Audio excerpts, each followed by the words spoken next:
நேர்லையும் ஃபோன்லேயும் நிறைய பேர் டெய்லி தொடர்பு கொள்கிறாங்க. அவங்களுக்கு ஒரு சின்ன விளக்கத்தை கொடுக்குறேன். ஏன்னா வேட்பாளர் சீட்டு கிடைக்காதனாலையும் அண்ணன் பையனுக்கு சீட்டு கொடுத்ததுனாலையும் கோச்சிக்கிட்டாரு அப்படிங்கிற மாதிரி சொல்கிறாங்க. அண்ணன் பையனாக இருந்தாலும் என் பையனாக இருந்தாலும் தப்புன்னா தப்பு தான். ஏன் சொல்கிறேன்னு சொன்னால், அவருடைய மாநகராட்சி மன்ற உறுப்பினராக இந்த வார்டில் பணியாற்றும் போது அவர் செய்த செயலால் மக்கள் இன்றைக்கி எவ்வளோ துன்பப்பட்டாங்க, துயரப்பட்டாங்கன்னு எனக்கு தான் தெரியும். அந்த மக்கள் என்கிட்ட வந்து சொல்லும்போது, உங்கள் அண்ணன் பையன் தானே, ஏன் நீ சொல்லக்கூடாதாப்பா, நீ செய்யக்கூடாதாப்பான்னு என்கிட்ட பல பேர் வந்து சொல்லியிருக்கிறாங்க. அதையெல்லாம் நான் பொறுத்து அவர்கிட்ட சொல்லி பார்த்தேன். அவர் கேட்கல என் பேச்சை. ஆனால் இருந்தாலும் மக்கள் பணியை நான் செஞ்சேன். இப்படிப்பட்ட வேட்பாளரை தியாகராய நகர் தொகுதி முழுவதும் ஓட்டு கேட்டு நான் மக்களுக்கு துரோகம் செய்ய விரும்பலை.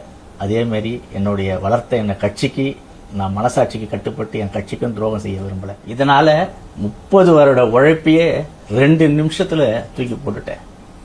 பதவி ஆசையோ வேறு எந்த ஆசையோ இல்லை. மக்கள் நல்லா இருக்கணும், நல்லது நடக்கணுன்ற ஒரு எண்ணத்தினால தான் நடந்தேன். கண்டிப்பாக நல்லது நடக்கும். நன்றி.